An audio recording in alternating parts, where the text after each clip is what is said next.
आपका बीजेपी में आज तो समाज से मिलकर काम किया। आप दोस्त सब बोले। सबसे पहले तो मैं अपने पूर्वजों को सम्मान करते हैं।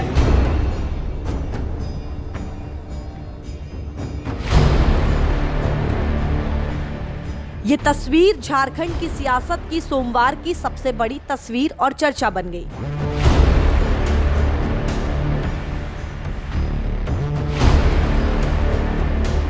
जो बीजेपी में शामिल हुए हैं वही कुछ दिन पहले झारखंड के सीएम हेमंत सोरेन के नामांकन में प्रस्तावक थे।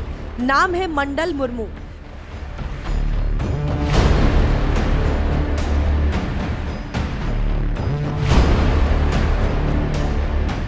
अब इनके बीजेपी में शामिल होने के बाद झारखंड में नई सियासी रार शुरू हो गई है। जेएमएम के लिए भी इस झटके को पचा पाना मुश्किल है और यही वजह है कि जेएमएम के नेताओं ने बीजेपी के खिलाफ मोर्चा खोल दिया है। कि पहले जो मंडल मुर्मू जी हैं उनको एक सम्मान आदरणीय हेमंत सोरेन जी ने दिया था कि एक स्वतंत्रता सेनानी के वंशज होने के नाते उनको अपना प्रस्तावक बनाया था। उन्होंने जो काम किया है वो तो अब वो किस परिस्थिति में किया है वो आप सबों को पता होना चाहिए। देखिए, बीजेपी तो हमेशा इस तरह की चीजों में ही लगी रहती है। उसको विकास से कोई मतलब नहीं है। कहां से तोड़ के लाएंगे, कहां से फोड़ के लाएंगे, किसको डिस्टर्ब करेंगे, इस तरह के तिकड़म ही भिड़ाते रहते हैं। तो इससे कोई फर्क पड़ने वाला नहीं है। हमारे हेमंत सोरेन जी के कार्यों से हम झारखंड की जनता खुश है और वो चाहती है कि ऐसे ही नेता उन्हें मिले जो उनके बारे में सोच। मंडल मुर्मू के बीजेपी में शामिल होने को लेकर जब बीजेपी पर जेएमएम नेताओं ने हमला बोलना शुरू किया तो बीजेपी ने भी जमकर पलटवार किया। भारतीय जनता पार्टी उन्होंने ज्वाइन की है और वो केवल उनके प्रस्तावक नहीं है, अमर शहीद सिद्धू कान्हू के वंशज है। राष्ट्रवाद की भावना से, देशभक्ति की भावना से प्रेरित होकर बांग्लादेशी जैसी घुसपैठ हो रही है और विकास के काम ठप्प पड़े हैं, भ्रष्टाचार चरम सीमा पर है।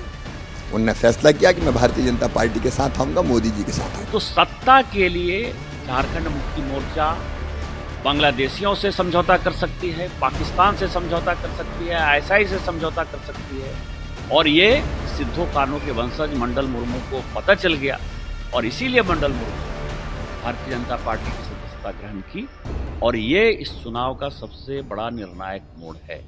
आज के बाद से पूरा आदिवासी समाज झारखंड मुक्ति मोर्चा का बायकॉट करेगा और आने वाले समय में जो मैंने आपको कहा है, बार बार कहा है कि एक था झामुमो वही बनकर रहेगा। अब सवाल ये है कि आखिर मंडल मुर्मू कौन है जिनके बीजेपी में शामिल होने को लेकर इतना बवाल हो रहा है। आखिर मंडल मुर्मू का बीजेपी में शामिल होना जेएमएम के लिए बड़ा झटका क्यों माना जा रहा है और आखिर क्यों उनका बीजेपी में शामिल होना आदिवासी वोटों के लिए अहम माना जा रहा है। पहले मंडल मुर्मू के बारे में जान लेते हैं, फिर जानेंगे कि उनका बीजेपी में शामिल होना जेएमएम के लिए कितना बड़ा झटका है। मंडल मुर्मू सिद्धू कान्हू, फूलो झानो और चांद भैरव के वंशज हैं। 1855 में हुए संथाल हूल क्रांति के नायक अमर शहीद सिद्धू कान्हू के परपोते हैं। सिद्धू कान्हू ने जल जंगल जमीन के लिए अंग्रेजों से लोहा लिया था। अंग्रेजों से लड़ाई में सिद्धू कान्हू का परिवार शहीद हो गया था। मंडल मुर्मू को 2006 में आजसू सुप्रीमो सुदेश महतो ने गोद लिया था। 2013 से 16 में सिली पॉलिटेक्निक से सिविल इंजीनियरिंग में डिप्लोमा किया। हेमंत सोरेन के प्रस्तावक का बीजेपी में शामिल होना जेएमएम के लिए बड़ा झटका क्यों माना जा रहा है, ये भी जान लेना जरूरी है। मंडल मुर्मू के बीजेपी में शामिल होने के बाद बीजेपी ये मैसेज देने की कोशिश करेगी कि देश का क्रांतिकारी समाज भी बीजेपी के साथ है।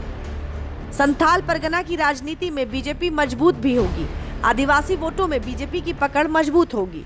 2011 की जनगणना के अनुसार संथाल में आदिवासियों की आबादी 28% है। झारखंड के संथाल परगना में आदिवासियों की घटती जनसंख्या एक बड़ी समस्या है। जेएमएम सरकार पर लगातार बांग्लादेशी घुसपैठियों को शरण देने के भी गंभीर आरोप लगते हैं। झारखंड में बांग्लादेशी घुसपैठियों का मामला एक बड़ा मुद्दा है। ऐसे में मंडल मुर्मू का बीजेपी में शामिल होना बीजेपी के लिए आदिवासी वोटरों को अपने पाले में लाने का बड़ा अवसर माना जा रहा है, जिसे बीजेपी हर हाल में भुनाना चाहेगी।